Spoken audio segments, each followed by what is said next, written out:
मेरे प्यारे प्यारे बच्चों, मैं आज आपको क्लास 12 की काव्य का फर्स्ट लेसन प्रेम माधुरी पढ़ाने जा रही हूँ, जिसके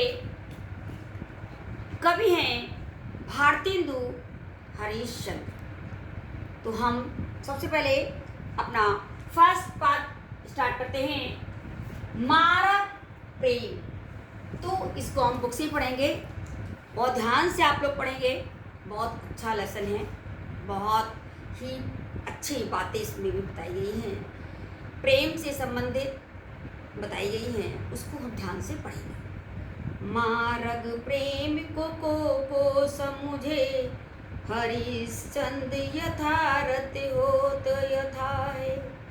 लाभ कछु न पुकारन में, बदनाम ही होने की सारी कथाएं। जानत है जिय मेरो भली विधि, और उपाय सब बिरथा है।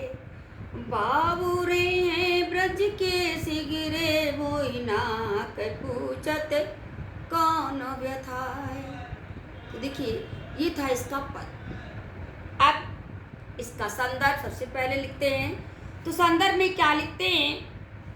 प्रस्तुत ये सब यह है, हिंदी साहित्य के युग निर्माता कविवर भारतेंदु हरीशचंद्र द्वारा रचित काव्य ग्रंथ भारतेंदु ग्रंथावली से हमारी पाठ्य पुस्तक के काव्य खंड में संकलित प्रेम माधुरी शीर्षक काव्यांश से उद्धृत है, ली गई है। अब कुछ भी लिख सकते हैं। तो ये था इसका संदर्भ। अब आप देखिए, इसका प्रसंग क्या लिखेंगे। यहाँ प्रेम की विशेषता का उल्लेख किया गया है। अभी मैंने आपको बताया था प्रेम के बारे में। प्रेम की विशेषता क्या है? गोपी अपने मन की खीस को अभिव्यक्त करती है। मतलब कोई भी पूछता है तो बार बार वो एक ही आंसर देती है। क्या देती है हम क्या आपको बताएंगे। गोपी कहती है, मारग प्रेम को समुझे। गोपी कहती है, प्रेम के मार्ग को, भला संसार में उसके वास्तविक रूप को कौन समझ सकता है या कौन समझता है।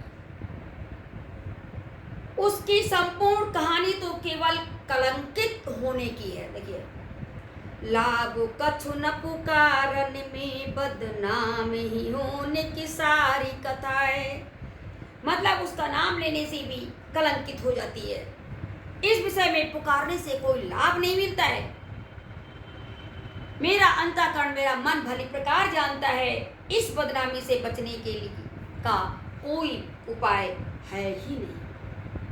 और आगे, यही कलंक दुख का कारण बनता है।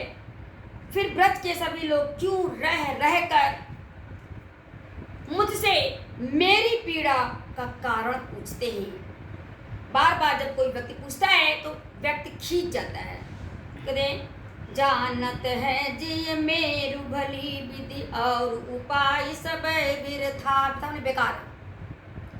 बाउरे हैं ब्रज के सिगिरे मोहि नाहक, पूछत कौन व्यथा है। कहते, मेरे वियोगपूर्ण प्रेम को जानते हुए भी लोग बार बार अकारण मुझसे बार बार एक ही क्वेश्चन करते हैं, एक ही प्रश्न करते हैं कि तुम्हारी व्यथा का कौन सा कारण है। और सबको मालूम है कि कौन सा कारण है, लेकिन बार बार मुझे परेशान करते हैं। तो ये था, हमने आपको फर्स्ट लेसन का जो पढ़ाया है, ये उसका अर्थ या व्याख्या है। अब हम सेकंड पढ़ाते हैं आपको, बहुत ध्यान से पढ़िएगा। रो कहीं जो तो अमंगल होए, और प्रेम न सो कहे पिए जाइए। जो कहे जाऊं न तो प्रभुता, और जो कछु न कहे तो स्नेह नसाइए। जो हरिश्चंद्र कहे सुमरे बिनु, जी है ना तो ये क्यों पति आइए। तास पयान समय तुमरे, हम का कहे आप हमें समुझाइए। देखिए, जब नायिका का पति जब जाने लगता है तो उसके मन में बहुत सारे सवाल उठते हैं, रोके ना रोके, जाने दें ना जाने दें, इसी की व्याख्या से बताई गई है।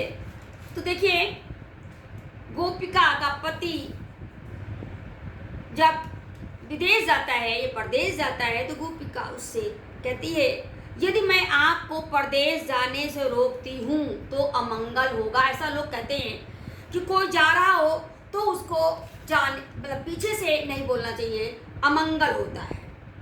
और यदि मैं जाने को कहूँ तो मेरा प्रेम का नाश होगा।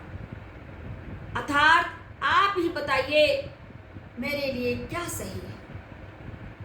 मेरे हृदय में आपके लिए प्रेम है, जाने नहीं देना चाहती, लेकिन एक को सोचती हूँ, अगर मैं जाने के लिए ना कहूँगी तो आप कहेंगे कि तुम मेरे ऊपर प्रभुता जमा रही हो या हक जमा रही हो। तो आप बताइए कि आप जाना चाहते हैं, मैं जाना नहीं देना चाहती। आप आखिरी में कहती है, आप ही बता दीजिए मैं क्या कहूँ, जाने के लिए कहूँ कि ना कहूँ। यदि मैं कुछ भी ना कहूँ तो प्रेम का अंत हो जाएगा, क्योंकि आप समझेंगे मेरे हृदय में आपके लिए कोई भी प्रेम भावना नहीं है।